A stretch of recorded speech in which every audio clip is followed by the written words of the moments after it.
গত সপ্তাহে বৃহস্পতিবার থেকে আজ সোমবার এই ৫টা-৬টা দিনের মধ্যে না পাচ্ছি ভিডিও করতে, আর ভিডিও হচ্ছে না বলে এডিট হচ্ছে না, আর তোমাদের সাথেও কিছু শেয়ার করতে পারছি না।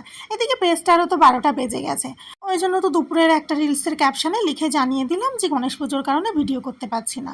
তো তোমাদের অনেকেরই এখন মনে হবে যে ৮-১০ দিন আগে জন্মাষ্টমী পুজো গেছে, ঘরে তোমরা ভিডিওতে দেখেছো আমি করেছি পুজো। আর গণেশ পুজো তো শনিবার গেছে, আমি লাইভ করেছিলাম, তো সেদিনও তোমরা অনেকেই দেখেছো, পরেও কেউ কেউ দেখেছো। এখন তোমরা হয়তো ভাববে দিদি তোমরা কি ঘরে পুজো করেছো নাকি কোন ঘর থেকে ভিডিওটা করেছিলে।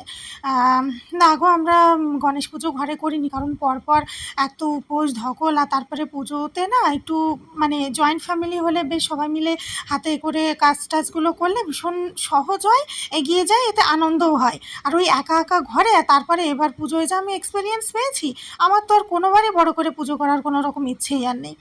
সেই বৃহস্পতিবার থেকে আজ সোমবার পর্যন্ত এই ৪-৫ দিনের মধ্যে এক তো ভিডিও করতেই পারিনি, যেটুকু যা গ্যালারিতে ছিল তো সেগুলোই এডিট করে আজ তোমাদের সাথে শেয়ার করছি। একটু ২-৩ দিন মিলিয়ে মিশিয়ে হয়েছে। তো এবার আসি আসল কথায়। তোমরা যেটা গণেশ পুজো দেখেছো লাইভে, বা টুকটাক আমি যেগুলো আর কি রিলসে শেয়ার করছি, এটা হচ্ছে আমানের মা ভাবি বলি না, আমার সামনের রুমটা একদম অপোজিটে। তো ওই ভাবির ঘরে পুজো হয়েছে। কোনো পুজোতে আমি কোন ঠাকুর কোন দেবতার পুজো হচ্ছে বা কার বাড়ি হচ্ছে, কোথায় কি বৃত্তান্ত, এত শত কিছু দেখতেই যায় না। যদি আমাকে কেউ একটু বলে যে পুজোতে এসো বা যেও, বা না বললেও কি, যদি তাদের সাথে সম্পর্ক খুবই ভালো থাকে আমি ঠিক যাই, যে না জানি যে পুজোতে কীরকম কী হয়।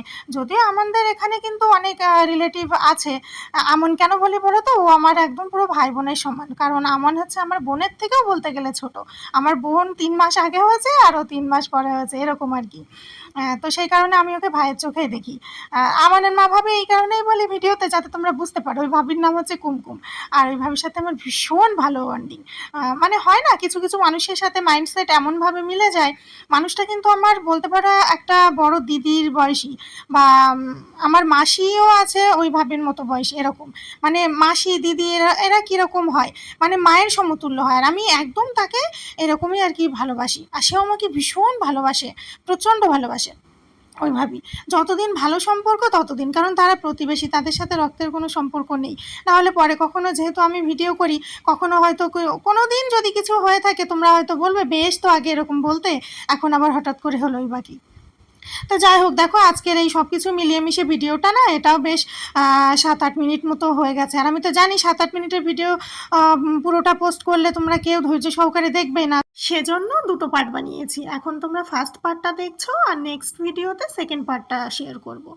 আর এখন শুক্রবার সন্ধ্যায় চলছে গণেশজিকে ওয়েলকাম, মানে ওই বরণ করে নিয়ম অনুযায়ী স্বাগতম জানানো হচ্ছে।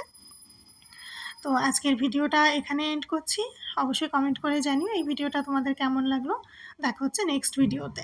আর নেক্সট ভিডিওটা কিন্তু খুব ইন্টারেস্টিং হতে চলেছে, ওটার জন্য অবশ্যই ওয়েট করে থেকো। এই ভিডিওটা ভালো লাগলে লাইক কমেন্ট শেয়ার করে দিও, আর চ্যানেলটাও সাবস্ক্রাইব করে অল বাটনে ক্লিক করে রেখো। তাহলে আমি যখনই ভিডিও আপলোড করব সমস্ত ভিডিও নোটিফিকেশান তোমাদের কাছে সবার আগে পৌঁছে যাবে। দেখা হচ্ছে নেক্সট একটা সুন্দর ভিডিওর সাথে। ততক্ষণ পর্যন্ত তোমরা সবাই খুব ভালো থেকো, সুস্থ থেকো। Good night, tata.